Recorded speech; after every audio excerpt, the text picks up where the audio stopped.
morning, everybody. Welcome to Georgia Heart Grand Rounds. Thank you all for joining us today. This program is brought to you by Georgia Heart Institute. The planners have disclosed no relevant financial relationships with commercial interests. Dr. Corrigan will disclose his relationships in his presentation. Please scan our QR code to track your attendance for today. Please also remember to take the evaluation, which will be shared at the end of the presentation. If you are virtual, these links will be in the chat, so please copy those or click on those links. And now it is my pleasure to invite Dr. Egelum to the stage to introduce our guest speaker. Hey, good morning, everyone. Thanks for joining us for another Ground Rounds presentation. It's my pleasure today to introduce Dr. Corrigan. He grew up here in Atlanta and completed his medical training at Johns Hopkins and Emory as well. The last 2 years of his fellowship, he spent in interventional cardiology and a fair amount of time doing advanced cardiac imaging. Dr. Corrigan joined Wellstar Health System in 2018 as an interventional cardiologist and structural imager, where he also assists in many of the Wellstar clinical trials. We've had him several times give lectures to our fellows in terms of structural imaging, and he's been a phenomenal speaker from what I can glean. So my distinct pleasure to welcome him to the stage today. Thank you. All right, well, thank you so much, and thanks for having me. I just wanted to kind of share our experience with cardiac CT over the last couple of years, because I think we're on the precipice of something completely different in the way we take care of our cardiac patients. Here are my disclosures. But the goals today are, one, to defraud stress testing. I don't know, that sounds like a crazy statement, but it's actually true. Two, determine cardiovascular risk on a per patient basis, not by population basis, and essentially guide cardiovascular care with this appropriate information. I'm a cardiac interventionalist, but I think we need to start thinking of ourselves as more cardiac preventionalists. And I'll explain what I mean as we go forward. But first, let's talk about how we assess patients with stable ischemic heart disease. Essentially, what we're trying to do is understand who's at risk for heart attack. All the time I hear from patients, there's always a story of someone who had a normal stress test and then has a heart attack. And I think the idea of what information people get out of stress testing is kind of, it kind of becomes a misnomer. So essentially what we're trying to do is understand who has plaque in their heart arteries.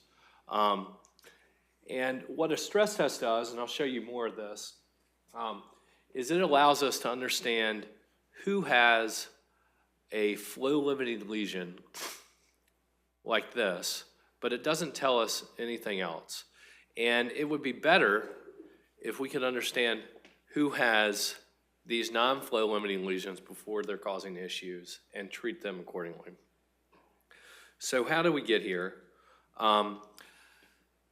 Stress testing has been the cornerstone of cardiovascular care for decades. And this is per our guidelines from 2012. Essentially what stress testing does is it allows us to understand if there's a flow-limiting blockage causing an area of the heart to have trouble. And we have all these different modalities of stress testing. There's stress EKG, stress echo, stress myocardial perfusion imaging, otherwise known as nuclear. But basically all this is designed to essentially assess patients on different levels of the ischemic cascade. In other words, what we're trying to do is understand who has these flow-limiting lesions in their heart arteries. And in doing it with imaging, we often get better sensitivity. However, these tests are not perfect. Take exercise ECG. This is essentially exercise treadmill test. The sensitivity on the low end is less than 50%. So what we're saying is that we are offering patients a test that has less than a 50% chance of being accurate. So think about that for a second. We are subjecting patients to tests that are worse than coin flips.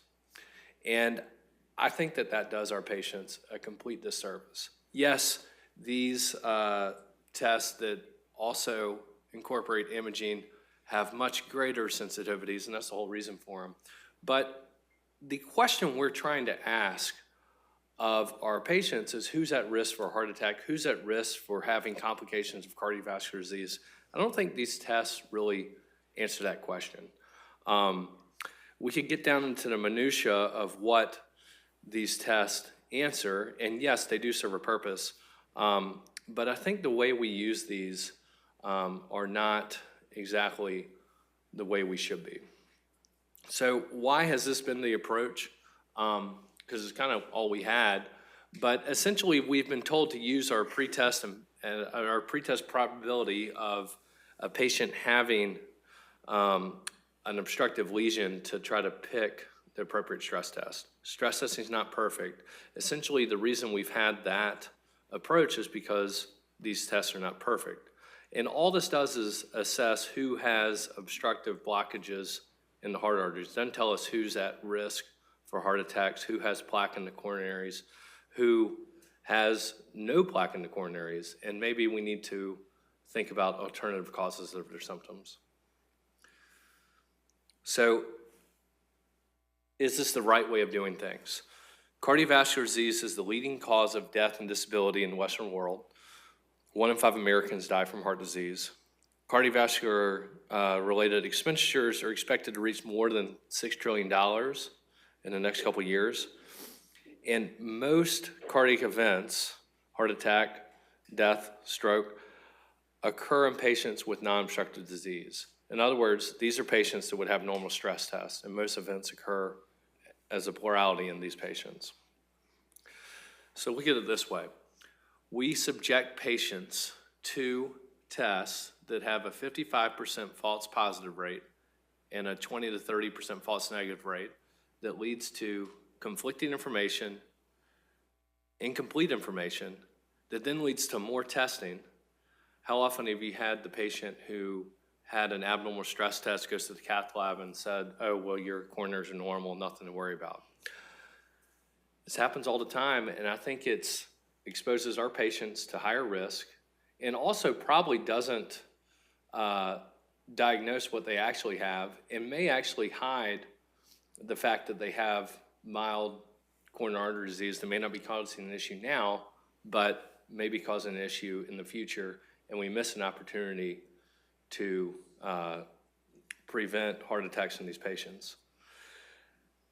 Additionally, the way we think about chest discomfort, I'm going to skip one forward, is primarily dictated by how we're taught about it.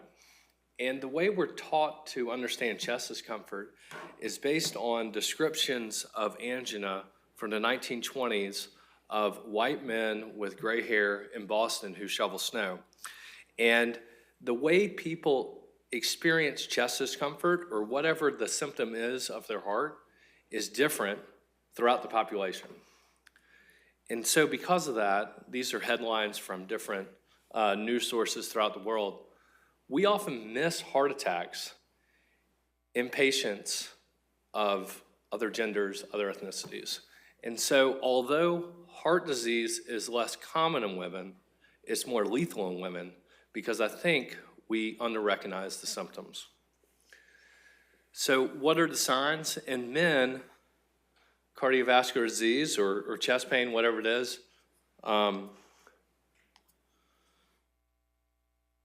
men might describe it as chest pain, shortness of breath, but in women, it can be all kinds of different symptoms.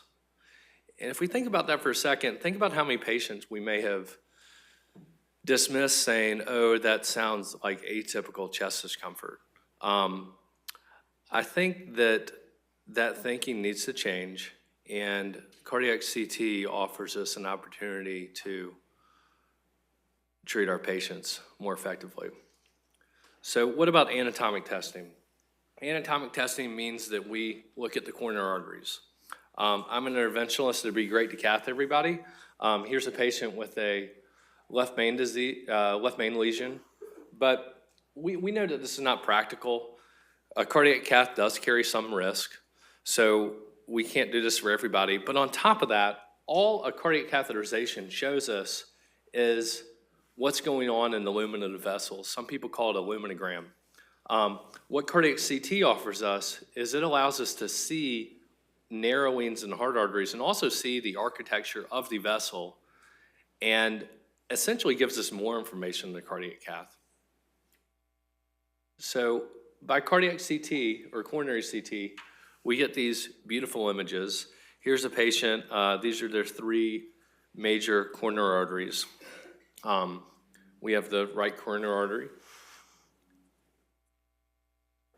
the left circumflex, and then the LAD. And in this area here, you can see there's this white stuff, which is calcification, and then also this black stuff, which is non-calcified plaque. And non-calcified plaque is what causes people to have problems. So by coronary CT, we can assess for narrowing. We can see the whole artery non-invasively, not just the lumen. And additionally, we can assess for these well-established high-risk features that are predictive of events. 1, spotty calcification. That means that within a blockage, patients have a little bit of calcification, which means that there's ongoing inflammation in the lesion. Positive remodeling, which means that the vessel grows because of increased plaque volume. Fatty or ripid-rich plaque. Basically, just by looking at the Hounsfield units, we can tell who has fatty atheroma in a blockage. And then the Nackerin sign, which essentially means we have a circumferential lesion. All these have been associated with events. So for the first time in the history of American cardiovascular medicine, we had guidelines for how we are to take care of the #1 complaint that we see in 2021. And in those guidelines, coronary CT was elevated to Class 1 recommendation on par with stress testing. Previously, it was not a Class 1 recommendation. I think that was a long time overdue, but that's where we are now, and I think it's a great thing for our patients. Additionally, the concept of FFRct, which I'll explain here shortly, was elevated to a Class 2A recommendation. So why did this come about? CTA-guided management of cardiac patients improves outcomes. This is a study called the Scott Heart Study that was performed in Scotland, and they have this nice logo with the Scottish flag. Essentially, these are patients who had chest discomfort, came to see a cardiologist or a primary care provider, said, hey, look, I have chest discomfort. And these patients were randomized to standard care or standard care plus a coronary CTA. And when we followed these patients out to 5 years, just the fact that these patients had a coronary CTA improved their outcomes. It lowered their death rate by 41%. Now, how is that possible? We're going to explain in detail. In addition, patients who had a coronary CT had revascularization more often in the first year, and patients who had standard care had revascularization more often later on. So essentially, the outcomes of this study were, if you got a coronary CTA, you were less likely to die, and if you had a blockage, you were more likely to have it intervened upon sooner. I think that's a pretty powerful study. In addition, what we found is that patients who had normal coronaries had a very low event rate. Patients that had obstructive disease, in other words, these are patients that had more than 70% blockages in major coronary vessels, had a high event rate, which we would expect. But additionally, these patients that have non-obstructive disease, in other words, these are patients that have mild narrowings in the heart arteries, these patients have a higher event rate. In other words, they have cardiovascular disease. And essentially what these studies told us is that when patients have mild or moderate coronary artery disease that's not causing flow limitation, we're able to start these patients on preventive therapies sooner. Essentially, the conversation of how we are going to treat these patients changes. And this is something we see in clinic all the time. As we all know, starting a statin on a patient is one of the most difficult things to do. And, explain to me why that's the case, and that's a different question. But if I'm able to show a patient you have calcifications in your heart arteries, you have non-calcified plaque in your heart arteries, the whole conversation changes. And based on these studies, patients that have positive coronary CTs are more likely to get on statins and aspirin. And I think that's what brings about the mortality benefit. So a little bit about coronary CT and why I think it's more than just a test. What I advertise is that this is a procedure. And we should treat it as a procedure. We get more information from a coronary CT than we get from cardiac catheterization. So let's give it the gravitas it needs. So along those lines, these patients need heart rate control and vasodilation. So why do they need heart rate control? Unfortunately, CT scans were designed to image things that don't move and our heart moves. So if we slow the heart rate, we have a better chance of getting an accurate image during this period of diastasis when the heart is still. And so if we slow the heart rate, this period just increases. And therefore, we have a better chance of getting a still image of the heart. Image quality is directly proportional to heart rate, and this is regardless of machine. I know there's a lot of myths out there that, oh, if we have a new cardiac machine, we don't have to slow the heart rate. That may be true to an extent, but you will always have a better image if you slow the heart rate. So for that reason, this is our order set at Wellstar. If you order a coronary CT, it automatically links to all these medicines to slow the heart rate. I was able to partner with Amgen to get ivabradine samples in all the offices, and our goal heart rate is, for the most part, below 60. Additionally, this is something we see in the cath lab all the time, this concept of vasospasm. We see all these pseudo blockages, but when we give intracoronary nitroglycerin, they can go away. Why would that not be the same for a coronary CT? So for that reason, giving 800 micrograms of nitroglycerin is beneficial to performing coronary CT. And so that's how this test has become kind of a procedure. We're giving patients oral beta blockers ahead of time. We're giving them vasoactive medicines when they come for the test. And then on top of that, because of reflex tachycardia, sometimes these patients need IV metoprolol after the administration of nitroglycerin. So in preparing these patients appropriately, we can get really good images and understand these patients' risks further. So this has always been a question in the cath lab. For years, how we treat coronary blockages in the cath lab were driven by how we visualize them. But what we found is that our eyes are not good, and sometimes determining functional significance in the cath lab is a better way of handling if someone has a significant lesion. So this concept of fractional flow reserve was developed in kind of the mid-2000s.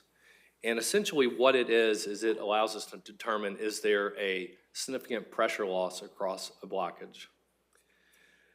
Using this approach, we have shown that it improves outcomes through multiple studies. FAME2, this is a registry from Sweden, another study from the USVA. Using an FFR guided strategy improves mortality and improves it improves patient symptoms, also improves whether or not someone needs to come in for urgent revascularization, but it becomes a better way of taking care of these patients. So that's on an invasive test. Can we replicate this with a non-invasive test? And that's what the concept of FFRct is. Essentially, we're able to understand if patients have a significant pressure loss across the lesion using the coronary CT images. Does adding FFRct to a coronary CT add benefit? Of course it does. Essentially, we're taking a anatomic test and adding essentially a stress test on top of it.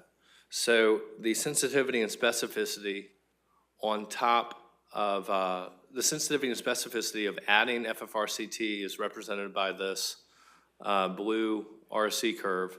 It's higher than SPECT nuclear stress testing and PET nuclear stress testing. Essentially, we're getting 2 tests for 1 and getting a better test for our patients. So thinking about how we work up these patients, if we use a coronary CT, we remove the concept of there being false positive, false negatives, and essentially don't have to think about the concept of pretest probability, because if we get a normal study, we know it's normal.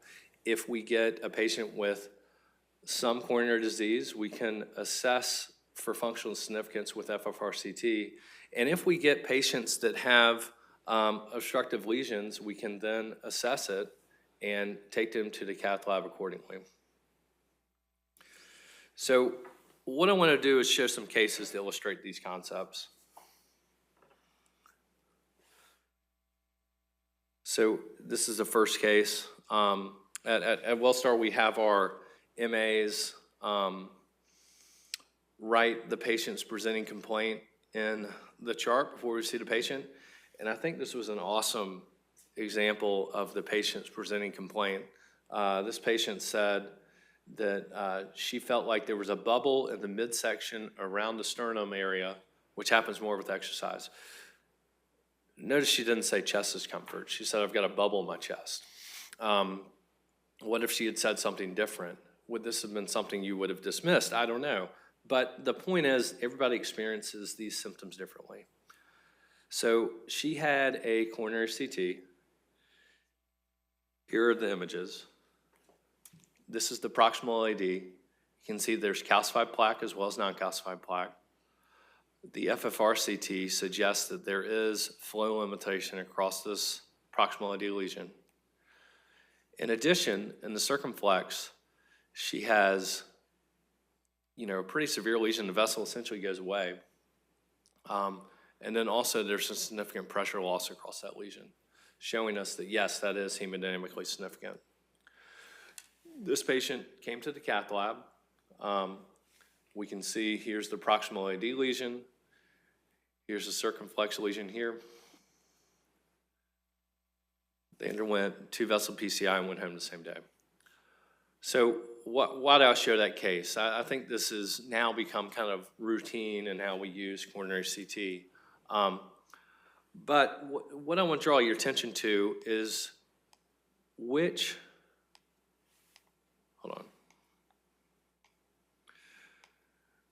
lesion had a more significant pressure change? Was it the proximal LAD or was it the circumflex? Across the proximal LAD, the value drops to 0.68. Across the circumflex, it drops to 0.74. More than 0.80 is considered significant. However, when we look anatomically, which lesion is tighter? Which lesion looks more severe? And I would say it is the circumflex. However, the FFR doesn't line up to that. And essentially, and we see this in the cath lab, the FFR value is dependent upon how much territory is involved. And based on this study, patients that have 50% lesions in the LAD, 44% of the time will have a positive FFR. So the concept of a lesion needing to be 70% to require intervention goes away when we think about functional significance. And this is purely driven by how much territory is affected by the vessel. When we do invasive FFR of an LAD, when someone has an RCA CTO, sometimes even a 40% lesion could be causing flow limitation. And all that is driven by the amount of territory involved. And essentially what FFR, invasively, non-invasively, allows us to do is determine true functional significance rather than relying on our eyes. Additionally,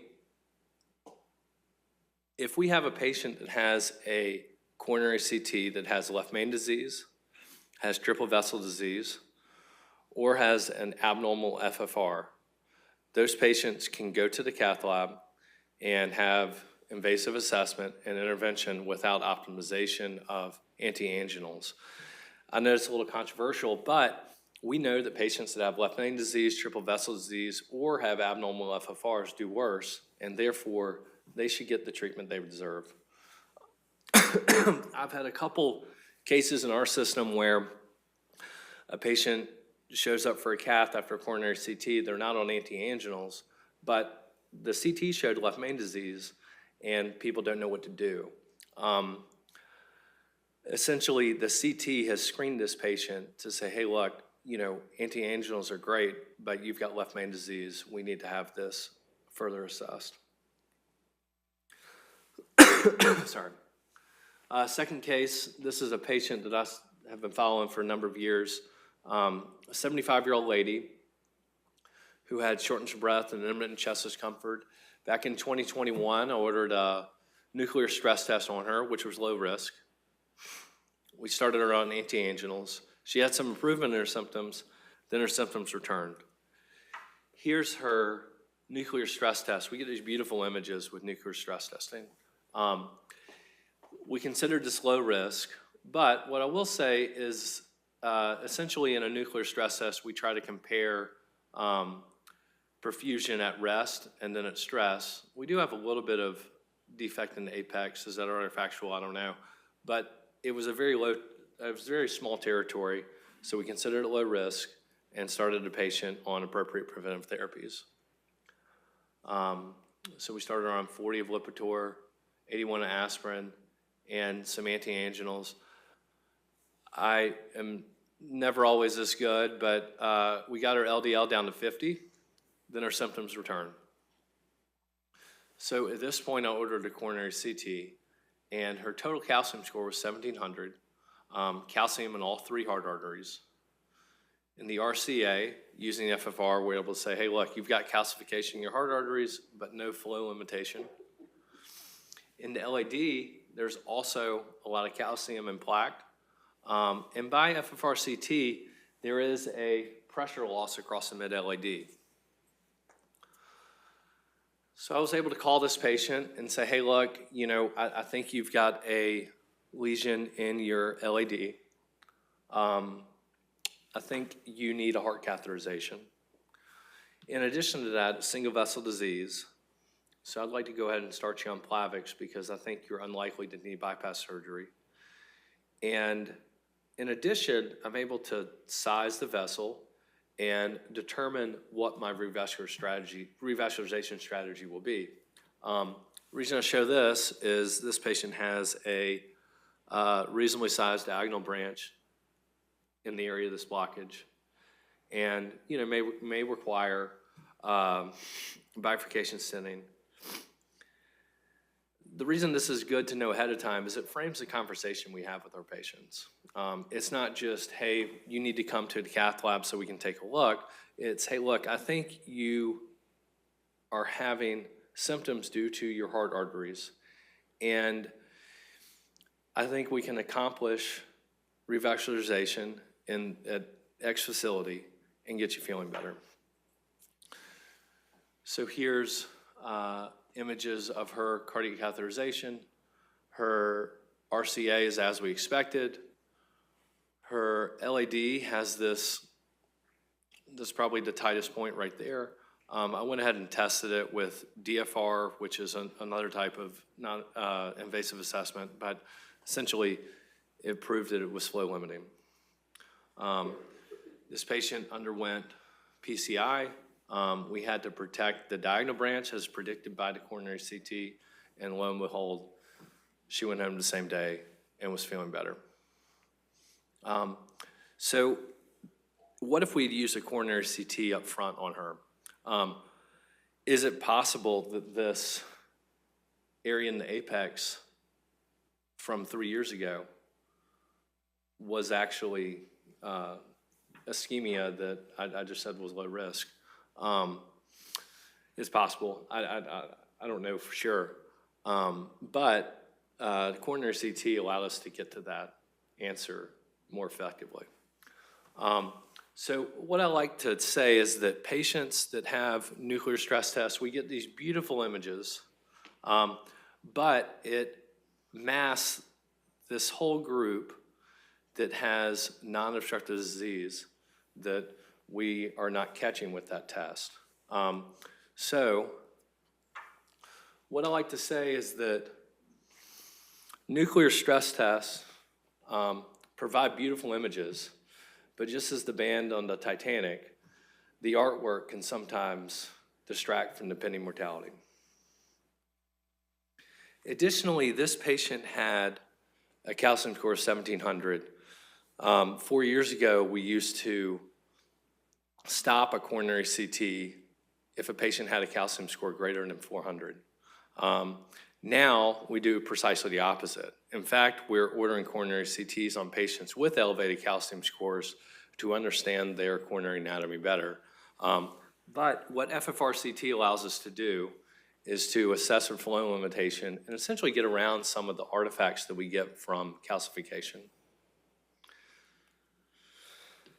Furthermore, in a recent study where we add a coronary CT to the evaluation of patients with chest discomfort, we reduce the need or we reduce patients coming to the cath lab that have essentially no reason to come there. Essentially, patients that undergo a traditional testing pathway without a coronary CT end up undergoing needless cardiac catheterization a whole lot more often. To break this down a little further, if we use traditional testing without coronary CT, and there are 100 patients, of those 100 patients, 18 would be referred for a cath. Of those 18, 4 would get PCI, 2 would undergo bypass, and 12 would have no obstructive disease and essentially didn't need the procedure to begin with. If we add coronary CT, less patients go to the cath lab. Interestingly, although less go to the cath lab, more get PCI because we're finding obstructive coronary lesions likely in patients with what we would describe as atypical symptoms. The rate of bypass doesn't change, and the patients that came to the cath lab without needing to significantly decreases. So essentially, we're taking care of our patients more effectively. Is this true in the real world? Absolutely. As coronary CT increases, the rate of PCIs increase. And it's not just that, hey, look, these patients need to have PCIs. If you look at studies, all these patients feel better afterwards. So I really think what we have been doing in the past is essentially under-recognizing our patients' symptoms just based on our own biases and how we evaluate chest discomfort. And patients that kind of had atypical symptoms, had a low-risk stress test, we weren't taking care of them effectively. And coronary CT essentially eliminates that because we're seeing what the patients have. Third case here. This is a 60-year-old woman with shortness of breath and chest discomfort. She had breast cancer and received Adriamycin in the past. She also has hyperlipidemia, hypertension, and systemic inflammatory disease, psoriatic arthritis. So for this reason, I was concerned about, does she have cardiomyopathy? Does she have coronary artery disease? Based on her coronary CT, I'm able to say, hey, look, in your RCA, right coronary artery, there is calcific disease that is flow limiting by FFRct. Additionally, when we go down this lesion, I'm able to say, hey, look, there is a ton of calcification here.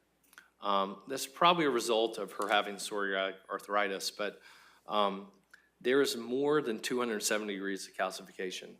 And as an interventionalist, I know that that's going to be a little more challenging to treat with just balloons alone. Additionally, I'm able to size the lesion. I know this line doesn't follow the vessel exactly, but it tells me, hey, look, this is a long lesion. So since there's more than 270 degrees of calcification, I know that I'm probably going to need treatment to modify this patient's calcium, either with atherectomy or intravascular lithotripsy. So here's the patient's catheterization, similar to what we saw on the coronary CT. There's a long area of stenosis, and if you look before the contrast is injected, you can see there's calcification in the wall of the heart artery. Here's some of the invasive assessment. Yes, it was significantly significant as we predicted, and you can see that there's more than 270 degrees of calcification. So what I was able to do with this patient is I took care of her at one of our hospitals without CT surgery and was able to plan ahead of time, hey, look, we're gonna need atherectomy. We're going to get, our Boston reps to come to the case, because at this facility where we don't have CT surgery, we do this a whole lot less often and want to make this as safe as possible. So she underwent her procedure, did great, went home the same day. In addition, we're involved in some coronary intervention trials. Knowing what the coronary anatomy is ahead of time allows us to screen our patients for studies a lot more effectively, other than just screening everybody, in which case sometimes we end up with patients with no coronary disease and we didn't even need to have that conversation ahead of time. Here's a fourth case. This is a 50-year-old man with hypertension and chest discomfort that worsens when he exercises. This is a man, so I think he has pretty typical symptoms. He's on no medicines. Here's his blood pressure, elevated. Here's his lipid profile, not good. If we plug all this into the 10-year ASCVD risk score, his risk of heart attack at 10 years is 5.6%. Based on the recommendations from that risk score, he's in the area where we may or may not consider statin therapy. So although we have these risk factors, our risk score that we use to stratify our patients says, hey, look, he's not at that high of risk. So here's his coronary CT. On top of that, his calcium score is 0. So what if this had been a woman or someone of another ethnicity who may have described their symptoms differently, and I decided to get a calcium score, and the calcium score was 0. I don't think I would have done much else for that patient. Here, this patient has critical proximal LAD disease and no coronary calcification. So essentially, the coronary CT allows us to understand exactly what the patient has, rather than relying on population-based risk scores, which invariably will fail on some patients. So here's the proximal LAD lesion. Patient came for cardiac catheterization, underwent PCI, feeling better. Wouldn't it be great to eliminate the concept of population-based risk scores and just look and see what patients have? So this patient had a 0 calcium score, 10-year ASCVD risk of 5.6%. Probably wouldn't consider a statin in a patient with this. Now, I know this patient had symptoms. I know it's a different scenario. But if we look at the coronary CT, we know this patient has nearly 200 cubic millimeters of non-calcified plaque in the proximal LAD, 13 of which 13% of which is low attenuated, and that's fatty plaque within the lesion. It changes the concept of how we think about this patient's cardiovascular risk. In addition, based on these values, this patient's above the 50th percentile for plaque based on his gender and age. So what predicts if patients are going to have progression of plaque and essentially be at risk for MIs? Is it age? Is it the 10-year ASCVD risk score? Is it the fact that they smoke? No, what predicts progression of plaque is essentially having plaque. I know that kind of sounds stupid, but knowing who has plaque rather than knowing about their risk scores based on a population-based test tells us so much more about how we should be treating those patients. For example, this is a 36-year-old man who's asymptomatic. He was diagnosed with familial hyperlipidemia in 2012 when his LDL was greater than 350. His father had CABG in his 40s. He was found to have a calcium score of 1 10 years ago, and he is currently on rosuvastatin 40. With rosuvastatin 40, his LDL has come down to 250.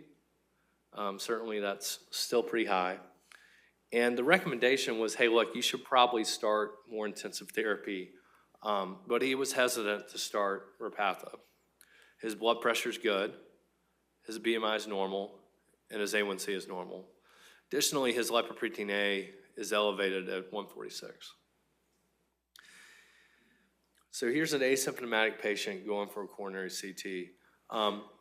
Increasingly, we've been able to justify getting coronary CTs on patients that are asymptomatic, that have elevated calcium scores, and that's how we were able to justify this in this patient.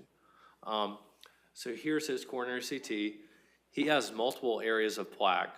Here's the LAD, here's the RCA.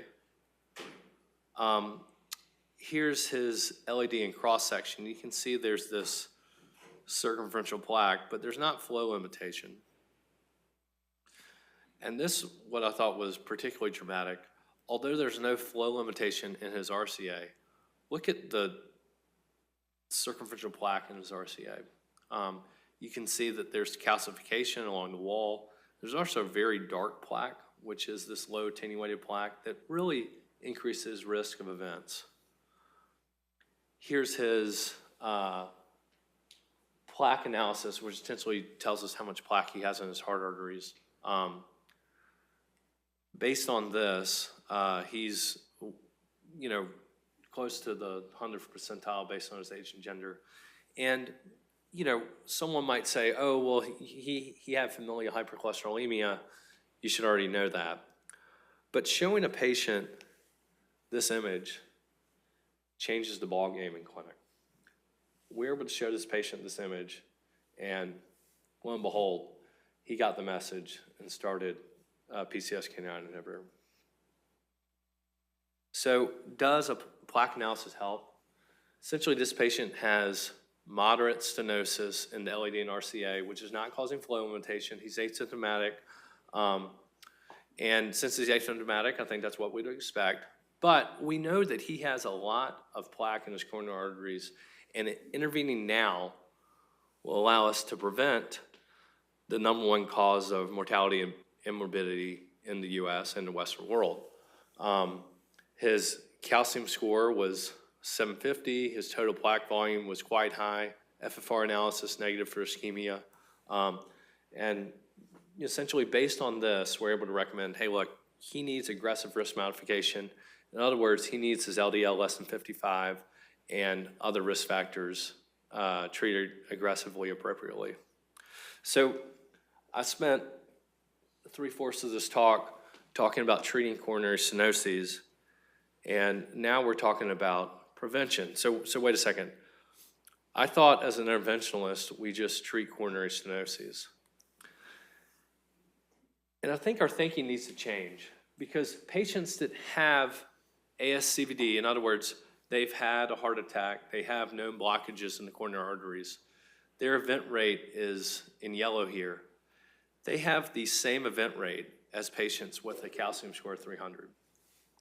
So the fact that someone has a flow-limiting lesion is good to know about. Hopefully we treat that patient appropriately.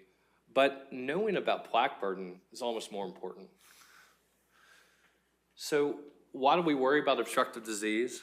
We know that patients that have obstructive coronary artery disease have a higher event rate. Okay, but if we stratify these patients based on their calcium score, the difference in event rate goes away. In other words, patients with an equivalent plaque burden, whether or not they have obstructive or non-obstructive disease, have the same event rate. So our patient who's 36 and asymptomatic that has FH and a lot of plaque in his coronaries will have essentially the same event rate as someone who had obstructive disease at that time. And on top of that, we're able to get to him before he has events. So I think this is really powerful information. What does plaque in the coronaries tell us? It tells us, hey, look, these are patients that have elevated event rates. If you have a plaque volume greater than 240, it predicts events. Additionally, looking at the coronary arteries, we can assess for spotty calcification, low attenuated plaque, et cetera, et cetera. Here's an example of some low attenuation plaque. Essentially, that's looking at fatty plaque in the coronary arteries. If patients have a high burden of low attenuation plaque, they're at high risk for events. And on top of that, if they have non-obstructive disease, in other words, they don't have a 70% lesion, they're at even a slightly higher risk of events than patients overall. And that's our 36-year-old who's asymptomatic that was able to start on Repatha just by seeing his coronary CT images. A couple other things to consider. Different cutoffs for plaque are proposed, but the one that I want to pay the most attention to is if you have a low attenuation plaque volume greater than 10 cubic millimeters, which is not a lot, you have a much higher hazard ratio of events. And we're able to report that on these coronary CTs with a plaque analysis. So patients with higher plaque volumes in red have decreased survival. In addition, this is kind of a complicated image over here, but just bear with me.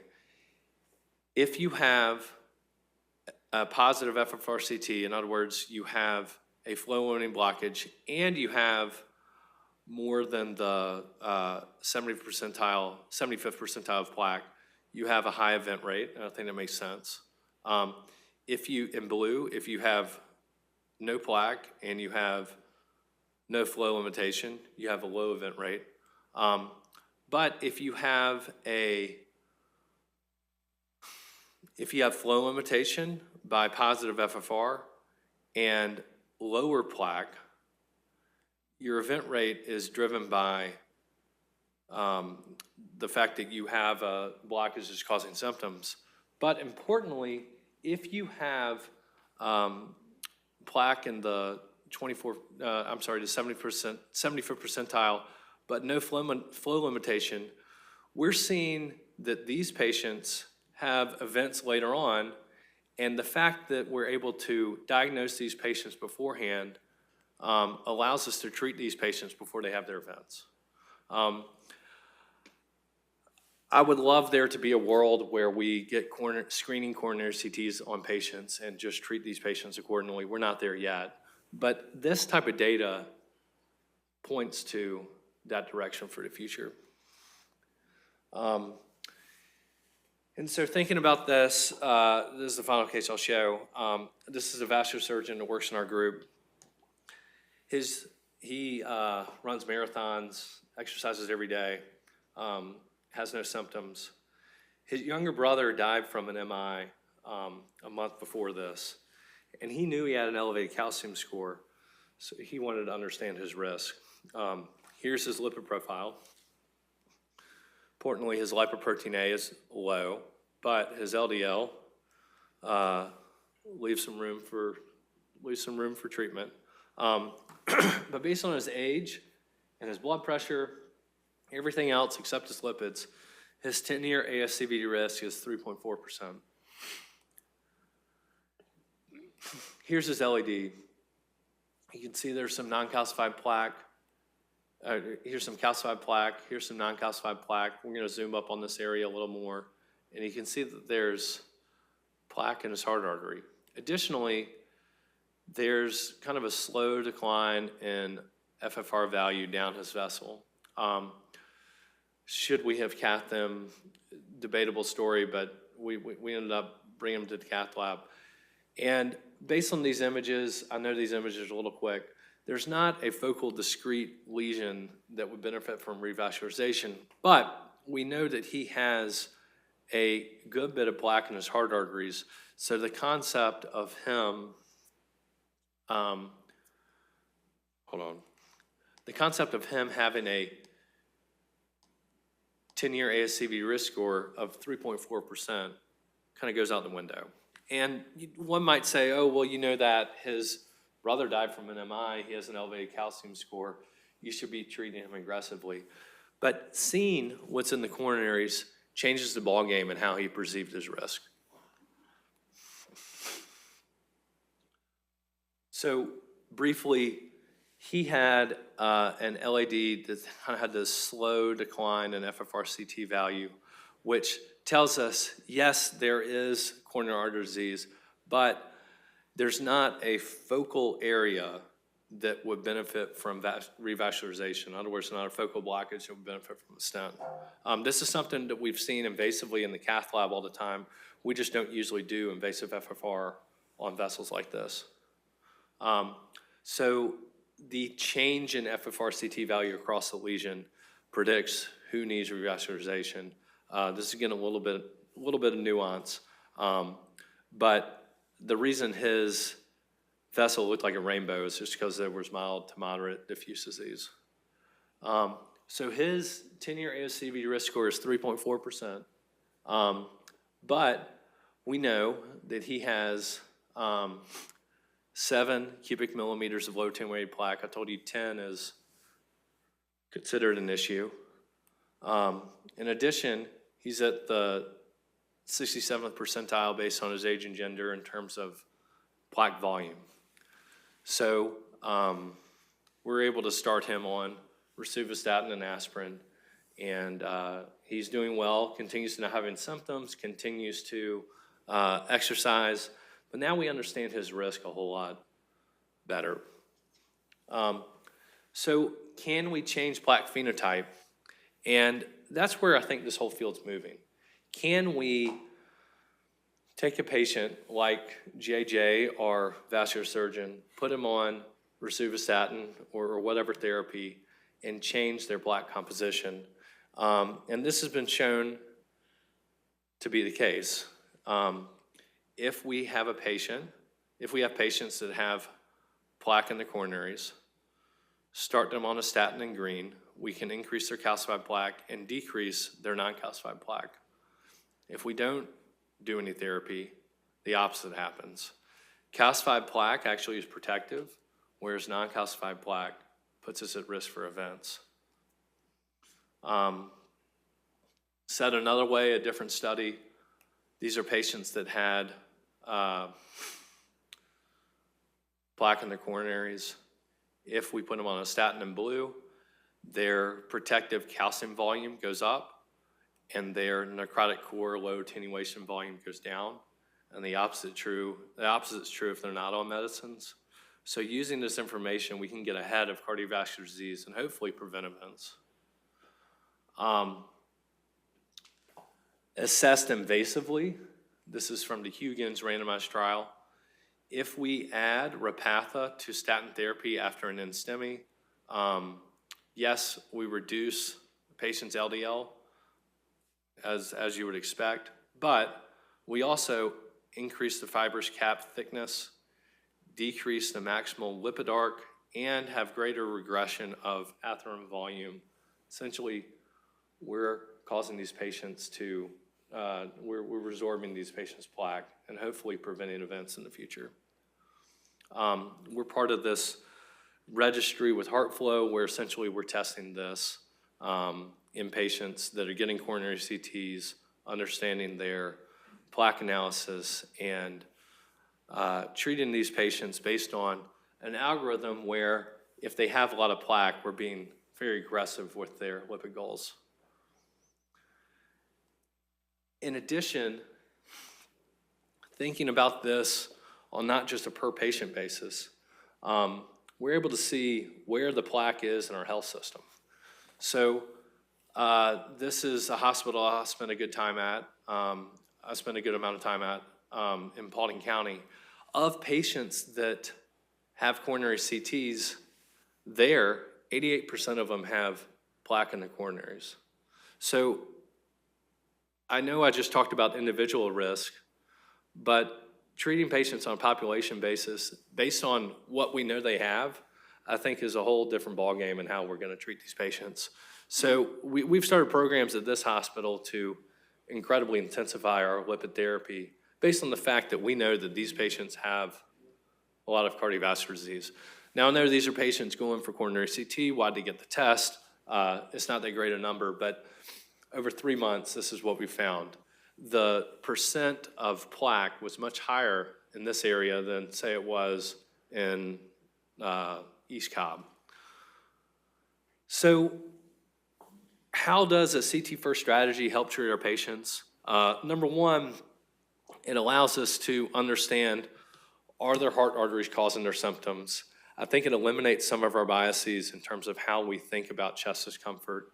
If a patient gets a coronary CT and has normal coronaries, fantastic. We've shown that patient that they're at a low cardiovascular risk and their heart, or at least their coronaries, is not causing their symptoms. If they have obstructive disease, we're able to put them on good preventive therapies and revascularize them if needed, hopefully get them therapy, hopefully get them feeling better. But most importantly, we're able to see these patients that have non-obstructive disease and hopefully get ahead of the number one cause of mortality and morbidity in the US, and hopefully prevent events and treat our patients more effectively.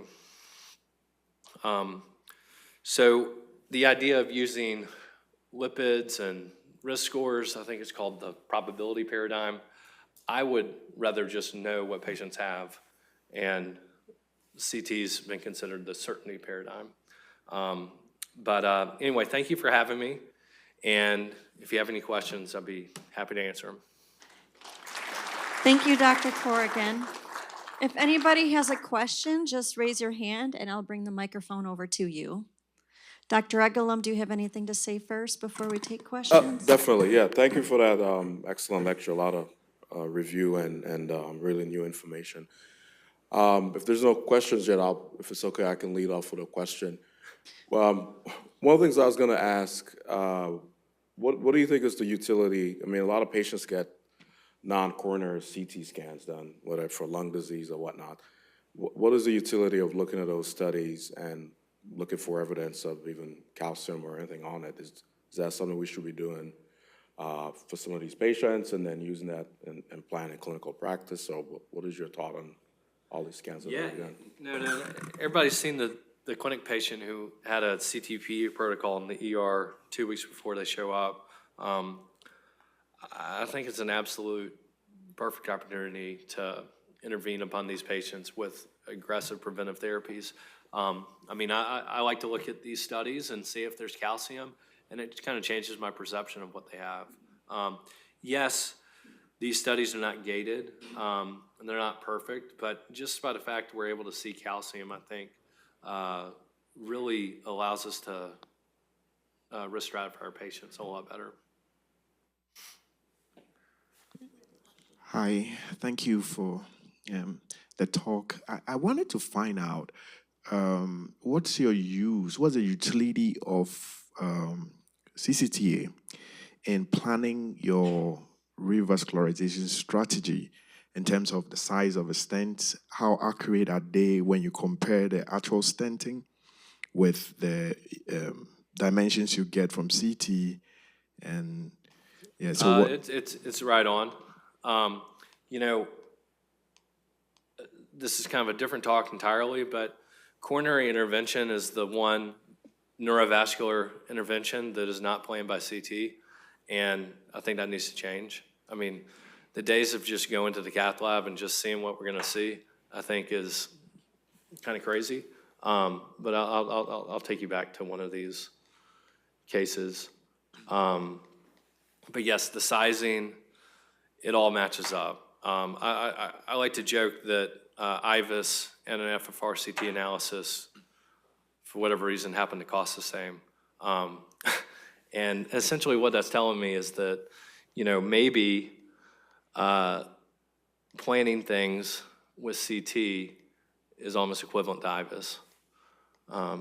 Sorry, this is, okay. So here, this is a patient with that severe proximal LAD disease. Here's his proximal reference dimensions, essentially 6 millimeters. Distal, 5 millimeters. Length is 23 millimeters. And let's see, he got a 5 millimeter stent that was 22 millimeters in length, post-dilated with a 6.0 balloon. So when assessed appropriately, it's right on. Now, that means you've really got to have good coronary CT, no motion, all that stuff. But when used appropriately, I think it changes the ballgame. In fact, when I have a patient that has a coronary CT, I like to get all the equipment out ahead of time and sit it on the counter and then take a picture of it. And, you know, it's kind of a game with the lab staff. But if we're able to know what we're getting into when we go into the cath lab, we can decrease our contrast volume, probably decrease the time of the procedure, because essentially the patient's already had their diagnostic cath. We're just there to intervene.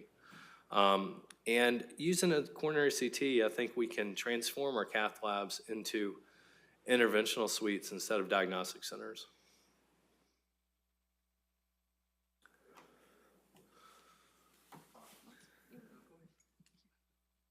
I'll come back to you.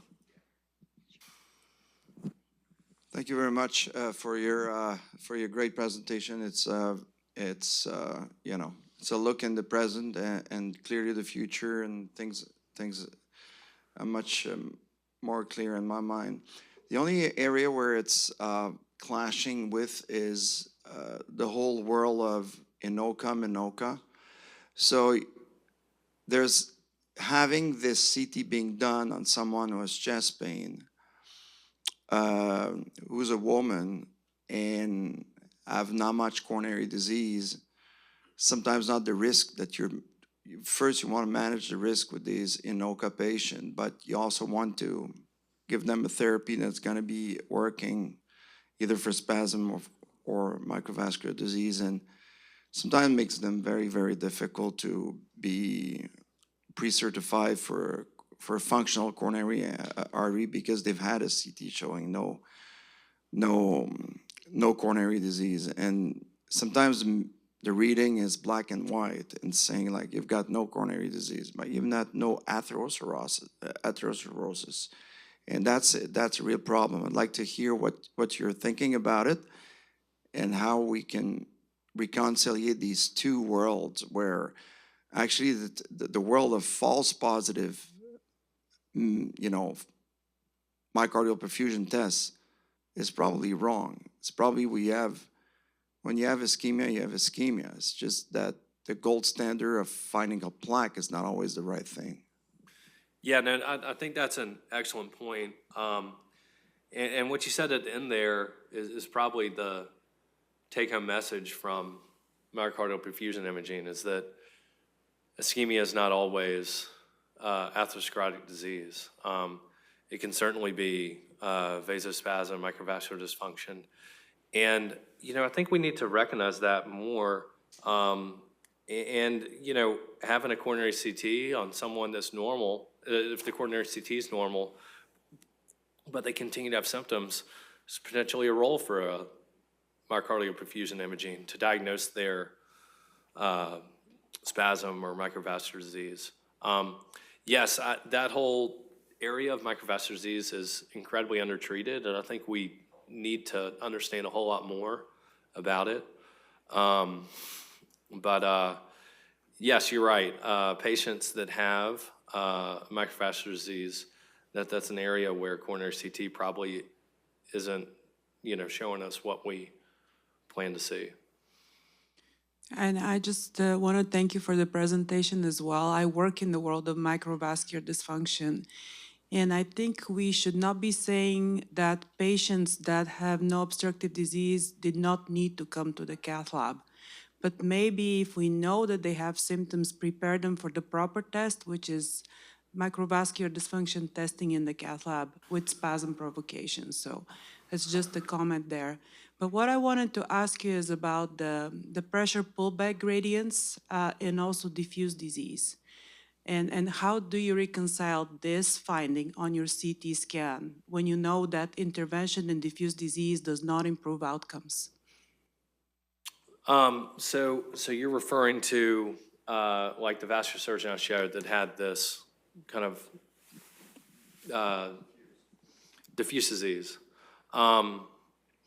Yeah, I mean, I think that coronary CT describes it accurately. Yes, there is a slow pressure loss, and I think it tells us, hey, look, we need to treat these patients with aggressive risk prevention. I think that, too, is something that we under-recognize because we're so used to the world of invasive assessment where those patients would have never gotten an invasive FFR. But seeing it on coronary CT, I think, highlights the fact that these patients need better risk prevention. It's a confusing thing to read and to discuss with your patients because they're like, well, I see all these different colors and patients or even providers that are looking at coronary CT reports kind of don't understand. But I think there's a lot that we need to understand more. But I do think using a coronary CT gives a whole lot better information than we've had in the past. You bring up microvascular dysfunction and people go into the cath lab for microvascular dysfunction testing. If that was something that all interventionalists did all over the place, then that would be fantastic. But that's something that I think, unfortunately, many interventionalists are not interested in. Primarily because people don't understand it. And I think there's so much more that we need to understand about coronary physiology.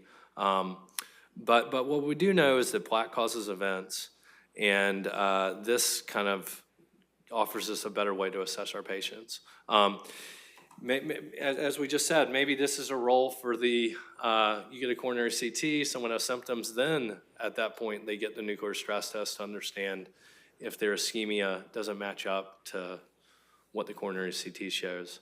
No, that's a great point. Thank you for the talk, Dr. Corrigan. I just had two questions. One is, are there current plans to develop the HeartFlow plaque analysis where the coronary segments, the number of coronary segments would be presented? For example, we know that there's different risk factors with patients with multiple segments of plaque versus one segment of plaque with the same number of counts. So are there any developments, for that advancement? And the second question is there a significant delta FFR cutoff that you find significant? In regards to plaque analyses, HeartFlow is a vendor that has a plaque analysis. Clearly does as well. A couple other vendors on the horizon. I think this is a really massive space, so we're probably going to see multiple vendors offering some toward the plaque analysis. That said, the plaque analyses are on a per vessel basis. But what the evidence shows is that the plaque volume, total plaque volume, kind of tends to be the most predictive of events. I don't know if that's just because it's been easy to assess patients in that manner, or is it, or do we need to have better data? But yes, we would be more interested in patients that have proximal lesions and big vessels than patients that have plaque in their distal vessels. Nonetheless, if you're predisposed to form plaque, I think you still need to treat these patients aggressively. I think we're kind of massively undertreating cardiovascular disease. And then two, in regards to delta FFRct, looking at a patient that has kind of a slow change down their LAD, yes, that's predictive of mild to moderate non-obstructive disease, but what I look for is there focality to the pressure change? And the delta FFRct of 0.13 has been kind of shown to predict that, but you know, it all needs to be taken into context.